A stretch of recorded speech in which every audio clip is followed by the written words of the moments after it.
The Prophet ﷺ says, at every breaking of the fast, Allah has people whom He frees from fire. And that happens every night.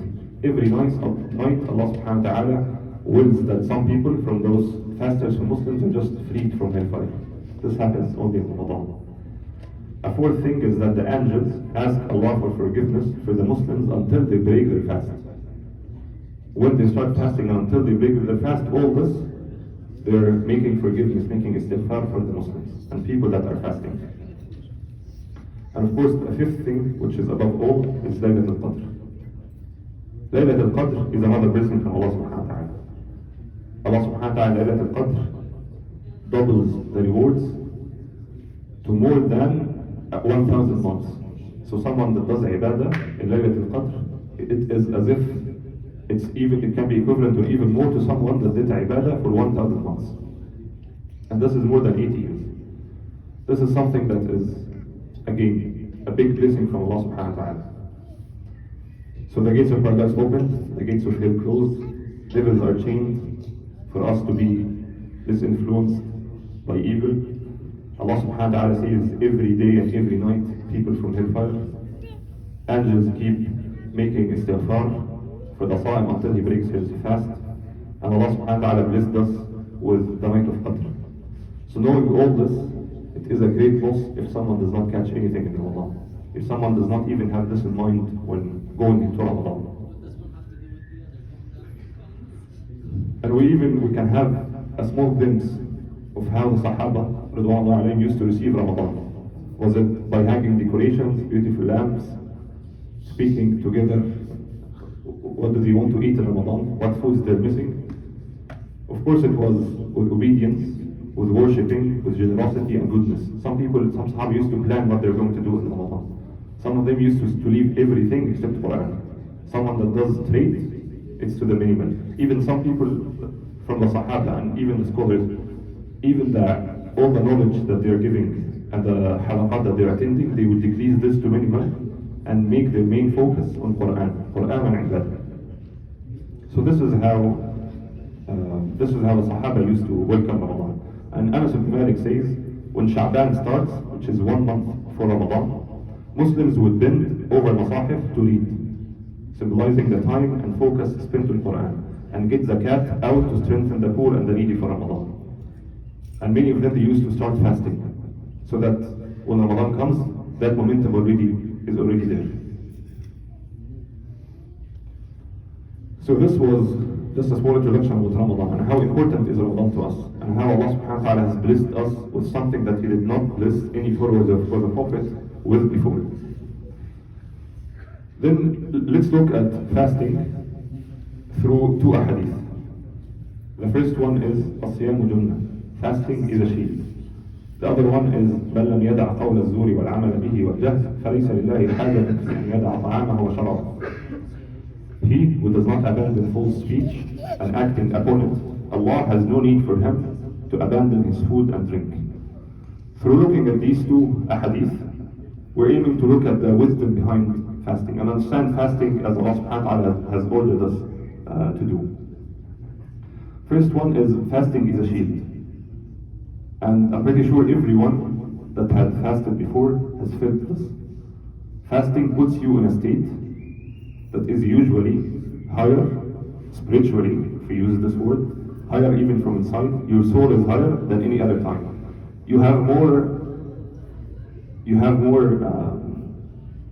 You're leaning more towards doing good and staying away from evil. This is what the hadith says. Fasting is a shield. And when we look at it, when we fast, we leave food, we leave drink, we leave other things that Allah subhanahu wa ta'ala had made halal to us. We stay less connected to materialistic stuff.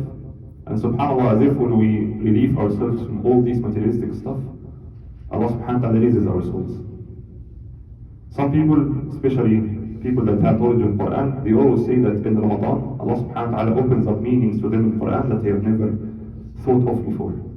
This is because of this state that fasting puts onto you. Again, Ramadan or fasting is a shield, and it can be a shield as well in protecting us from hellfire. Fasting is the only ibadah that Allah subhanahu wa ta'ala did not, or one of the major ibadahs that Allah subhanahu wa ta'ala did not mention the word exactly. He said, Siyam, fasting is for me and I give for it. Allah subhanahu wa ta'ala can double it more and more and more. And some scholars spoke about the wisdom behind this, and they said that if you look at the 5 pillars of Islam, Shahadat Allah ilaha illallah, saying the Shahada, prayer, fasting, going to Hajj, and giving zakat, if you look at these 5, and you look at all other religions, people that are worshipping idols, people that are worshipping people that are worshipping their kings, you will see that they have said into them things that are very great. So we say the Shahada to Allah subhanahu wa ta'ala, some people, they say similar things. In Salah, we pray, we make sujood, we prostrate, we lean. Some people have done this to kings and idols. Zakat, giving out money. Some people has give money to graves, give money to these things, not for the sake of Allah subhanahu wa ta'ala. Pilgrimage. If you look into religions, you'll see pilgrimage in these religions, and some people going to visit someone, or some people going to visit a grave. But it is fasting that no one can be worshipped with except Allah subhanahu wa ta'ala. You can lean to a king, to an idol, you can give them money, you can say good things about them, but that king can never see or can never examine your fasting, except if he's going to fool you 24 hours. It is something that no one can do except Allah subhanahu wa ta'ala. And that's why some people say that it is the only worship that Allah subhanahu wa ta'ala was worshipped with. It is what distincts Muslims from other people. So this is a shield from hellfire. And even we can add another thing. If we add it quickly, it can be, subhanAllah, fasting, we can say that it has lots of benefits. We can understand, like, small, from the hadith, that it can even be good for her health. That fasting is a shield from bad things, fasting is a shield from diseases, fasting is a shield from bad habits, fasting is a shield from all these things. So fasting is a shield in total. It puts you in a different state that raises your soul, and saves you from hellfire.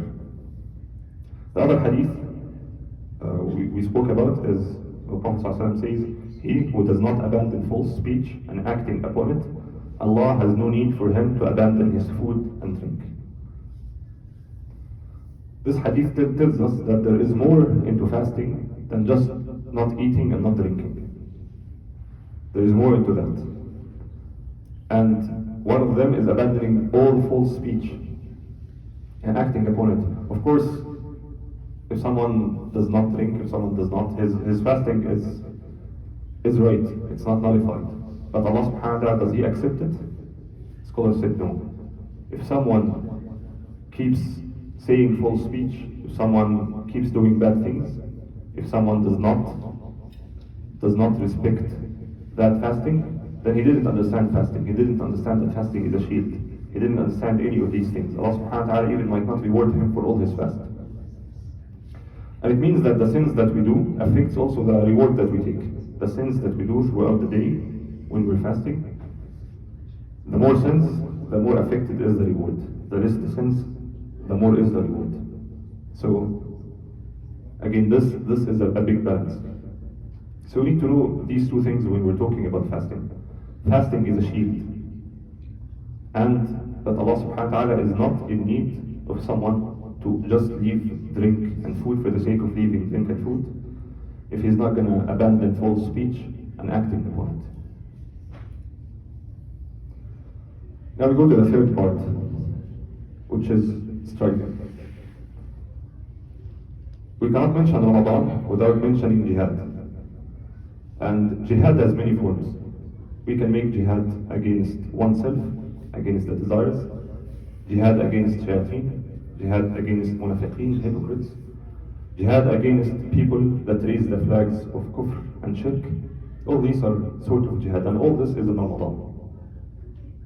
Not eating, not drinking, avoiding all these other things that Allah subhanahu wa ta'ala has made halal on us, having been busy schedule, being sleep deprived, all these are sort of jihad that we are doing in Ramadan, that everyone is doing in Ramadan. But this is not the only thing in Ramadan. Even if we look at Ramadan through the history of the Muslim Ummah, we will see that most of the big battles in the history of Islam were in Ramadan. If you think about the biggest battles that you can think of in the history of Islam, you'll find that most of them happened in Ramadan. The most important battles in the time of the Prophet ﷺ, Ghazwat Badr. Badr was in Ramadan. It was on the 17th day of Ramadan. Fatih Mecca, opening of Mecca, then declaring all of the Arabian Peninsula as Muslims, and then people starting to go in groups to Islam. This happened in the 10th day of Ramadan. Al-Qadisiyah, this is the battle where Muslims conquered Persia, was in Ramadan. Fatih Balad al-Andalus, the opening of Spain and Portugal, this happened in Ramadan. Hattin, Salah ad-Din al-Ayyubi, when he fought, this was in Ramadan. Ain Jalut, when the Muslims fought against the Mongols and they stopped their expansion, this was again in Ramadan. Another very famous battle called Shaqqa. This battle was at the time of Ibn Taymiyyah, and this was a time also that kicked out the Mongols out of Levant. This was in Ramadan. And even lately, in 1973, when some Arab armies they had the only winning war against Israel, for the armies, it was in Ramadan. So subhanAllah, Ramadan is a month that is heavily tied to jihad. Jihad of oneself, jihad of shirk, jihad of kufr, jihad of munafiqeen, and jihad of shayateen. And this is the motto that we need to raise and we need to believe in. Because if you look into Gaza is at the center of the Muslim Ummah. It can't be more center than at this location.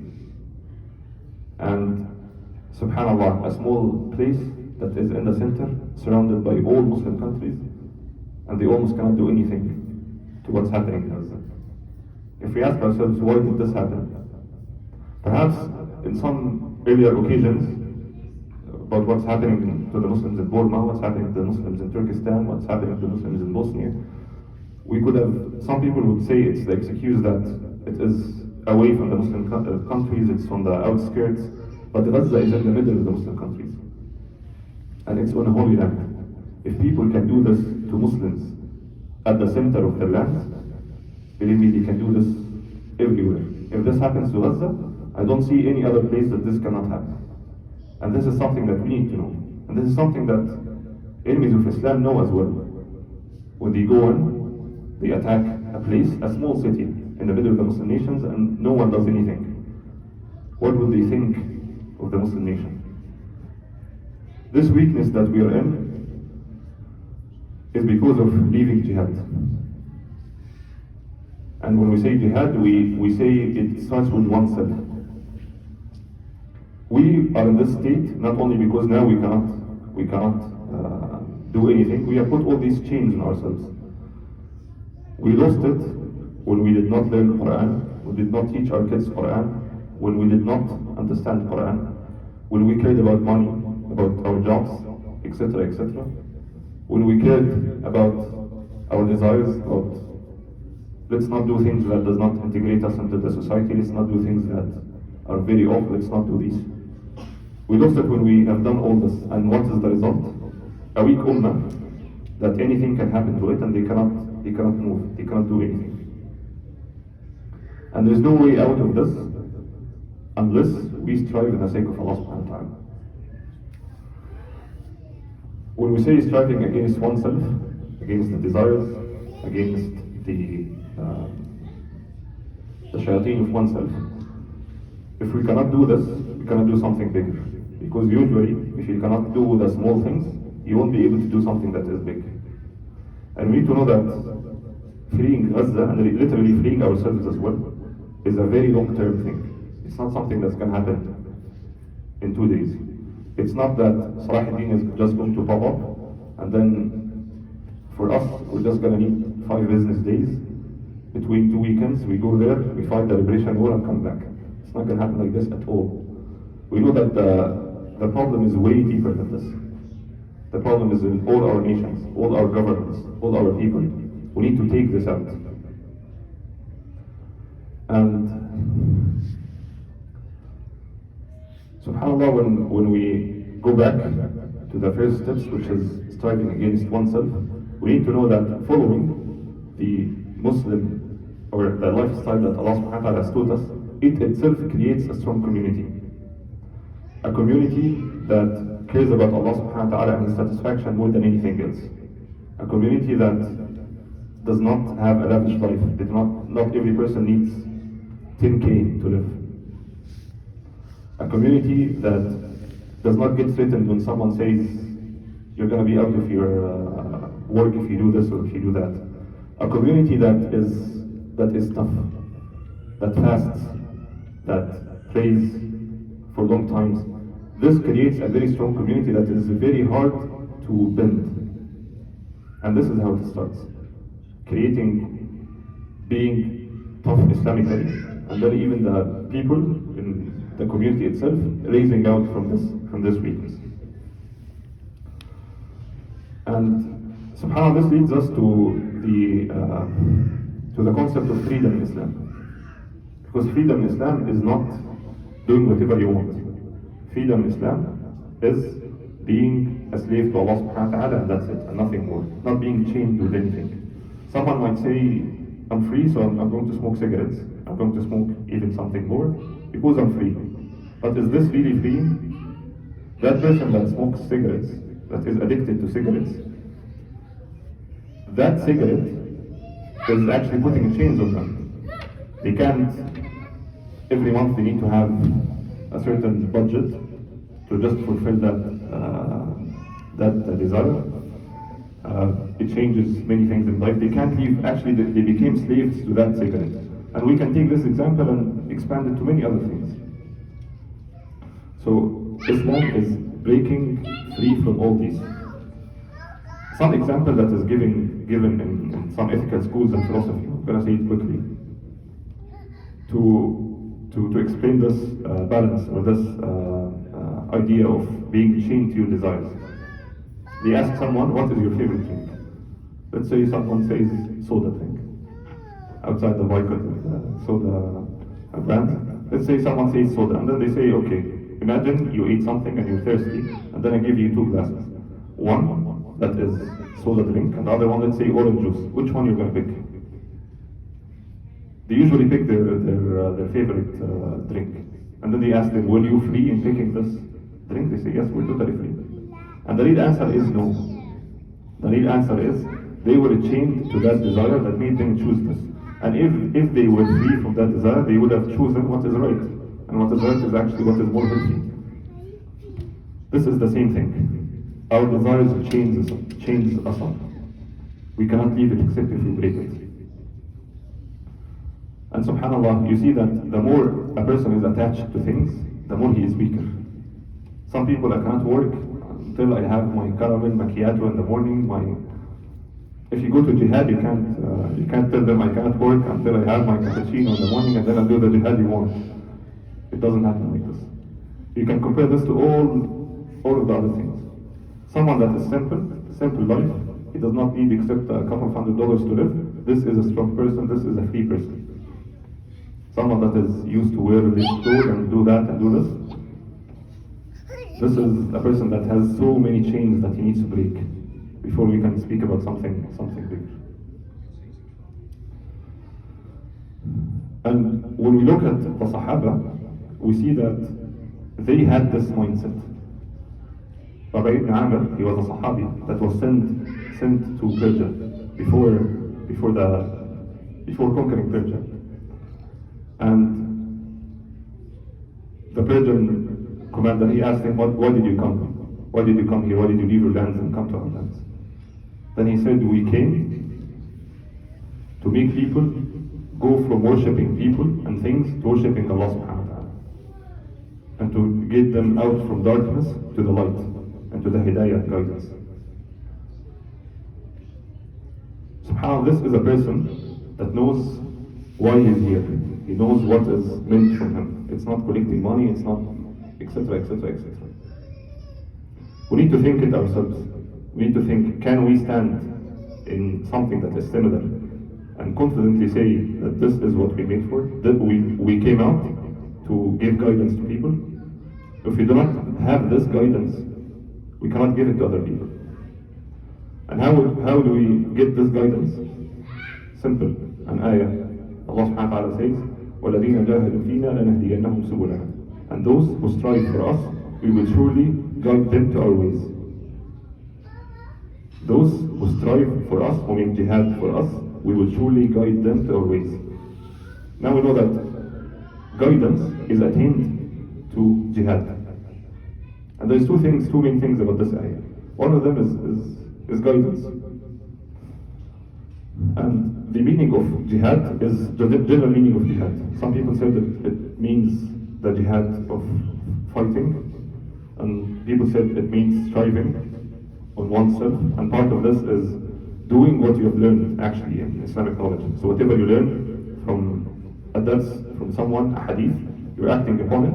This is part of jihad al-nafs. And that's why Sufyan ibn Uyayna, he was saying to Ibn Mubarak, إذا رأيت الناس قد اختلفوا فعليك بالمجاهدين وأهل الثبور فإن الله تعالى يقول لنهدينهم. Sufyan ibn Uyayna, he was telling Ibn Mubarak, when you see people differing, they have differences of opinion, then adhere to the mujahideen and the people of the frontiers. For Allah Almighty says He will surely guide them. He says those people have the guidance because those people have done the ayah. And we know that jihad is not easy. I'm talking now about jihad al-nafs.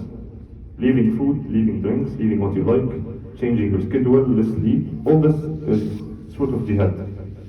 And this is not easy on the nafs, not easy on your soul. And it's not wrong that we do not acknowledge this. We acknowledge that it is hard, as long as someone does not complain about it. Even Allah subhanahu wa ta'ala says in the Quran, كتب عليكم القتال وهو كره لكم وعسى أن تكرهوا شيئا وهو خير لكم وعسى أن تحبوا شيئا وهو شر لكم والله يعلم وأنتم لا تعلمون. Allah says battle has been enjoined upon you while it is hateful to you. But perhaps you hate a thing and it is good for you, and perhaps you love a thing and it is bad for you. And Allah knows while you know not. And one thing to know about guidance or about jihad is that subhanAllah, in the same time that these hard acts, these hardships you're getting and you're putting in yourself, Allah subhanahu wa ta'ala implants something in your heart. Implants a nur in your heart. The more you strive in the path of Allah subhanahu wa ta'ala, the more that nur increases. And the Prophet ﷺ says, اتقوا فراسة المؤمن فإنه ينظر بنور الله. Fear the insight of the believer, for he sees with the light of Allah subhanahu wa ta'ala. And that light is what Allah subhanahu wa ta'ala implants in your heart, in the heart of someone that strives in his sake. So with that hard feeling, that this is hard, not eating is hard, not sleeping is hard, losing all this is hard, there is another feeling that starts appearing in the Muslim's heart, and that feeling is enjoying obeying Allah subhanahu wa ta'ala, enjoying the sincerity of the love for Allah subhanahu wa ta'ala, and leaving what you personally love for His sake. It is enjoying the thinking of paradise and what Allah subhanahu wa ta'ala has prepared in that paradise, and that this dunya, this life that we're living in, is just a short period of time. It is enjoying the thinking of all these pleasures that are in Yawm al-Qiyamah, in Jannah, and all these pleasures that you have lived in the sake of Allah subhanahu wa ta'ala. When this feeling takes over that other feeling, that hardship, this is when you will know that you're on the right path. And if you look at the seerah of many Sahaba, this is what they used to say. Ibn Umar said, I do not grieve over anything in this world except for three things. Ibn Umar said this before he dies. The thirst during hot days. This is the first thing. Enduring the night. And that I did not fight against the rebellious group that descended upon us. He said these three things. I do not grieve over anything in this life except these three things. First, during the hot days, which is fasting during the hot days. Enduring the night, which is praying long, trying to strive in the night to pray longer qiyam. And then not fighting the rebellious group that came upon Ali ibn Talib, because Ibn Umar was one of the people that said, I'm out of fitna that happened, I'm not going to take part of it. And then later, before he died, it was clear to him who was right and who was wrong. And he said, if I go back, I will go and strive with the right group. So anyways, these are two things that he grieves on. Can someone grieve for something that is hard? Or he's grieving for that light that Allah subhanahu wa ta'ala used to put to him when he's doing ibadah. He was grieving for that light. He was grieving for that guidance Allah subhanahu wa ta'ala was giving him. So, subhanAllah, even we can see this. The smallest ibadah, the smallest good thing you do, you feel something in your heart. You feel that satisfaction. You feel that satisfaction from Allah subhanahu wa ta'ala to you. So imagine that you're doing this over and over and over again.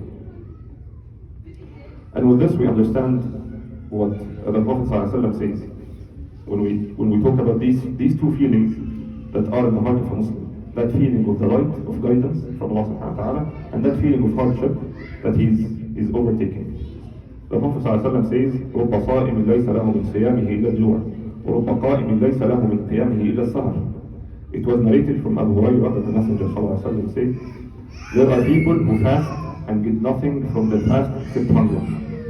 And there are those who pray and get nothing from their prayer but a sleepless night. Someone can fast and all what he gets, being tired and hungry from fasting. No reward. And someone that stands and prays and all what he gets is just a sleepless night. So again, it is a loss for someone to not have that guidance in his heart. The second point about this ayah, which is وَالَّذِينَ جَاهَدُوا فِينَا لَهْدِيَنَّهُمْ سُبُلَنَا, and those who strive for us, we will surely guide them to our ways, is that if you look at the ayah, you will see that Allah subhanahu wa ta'ala asks us to act in order to put guidance. Now in this mindset, in the mindset we're living in, we usually say, I will not do something until I'm fulfilled with my heart.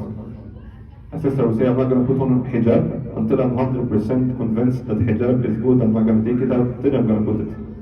Someone said, I'm not going to start Quran until I really feel that I want to go into Quran, and then this is how I'm going to do Quran. And this is Islamically is wrong. This balance of inside and outside, that you have to first clean the inside so that the outside will be clean, is not very Islamic. The Prophet Allah subhanahu wa ta'ala says in this ayah, and those who strive for us, we will surely guide them to our ways. Strive first, and Allah subhanahu wa ta'ala will guide you. This is the Islamic way to do it. Strive in His sake, and Allah subhanahu wa ta'ala will purify your inside. And one of the Tabi'in, he said, commenting on this, he said, march towards Allah with limbs and brokenness, and do not wait for health. For health is idleness. Do not say, when I get time, I'm going to do it. When I'm more free, I'm going to do it. When I'm more relaxed, I'm going to do it. It never comes. Go to Allah subhanahu wa ta'ala with he said, makasir, like even with broken legs, you walk and march in the sake of Allah subhanahu wa ta'ala. And subhanAllah, this is what we need to remind ourselves. Ramadan is the month of striving, it's the month of jihad, in all the meanings of jihad. And although this is applicable in all years, but we need to make this Ramadan special. This Ramadan, we're seeing what's happening in Gaza. Gaza made everything clear. People that used to say, we are weak, perhaps we didn't see it. We are weak, the governments are so and so, the West is so and so. All these things, they were a bit foggy for some people, but now everything is clear. So subhanAllah, if we do not strive for this Ramadan, it is lost. And subhanAllah, when we think that we're not going to do it, Allah subhanahu wa ta'ala will appoint other people to do it. So the loss is the loss of the person that leaves it. So subhanAllah, Ramadan was never a month of laziness and tiredness. It is a month of action, a month of taking more activity, a month of earnest. It is a month that we preserve our dignity, we preserve our diligence to work, to our professional occupation. We do not like leave any of these things. And it is, as we said, it's a month of a great reward and a very generous compensation from Allah subhanahu wa ta'ala.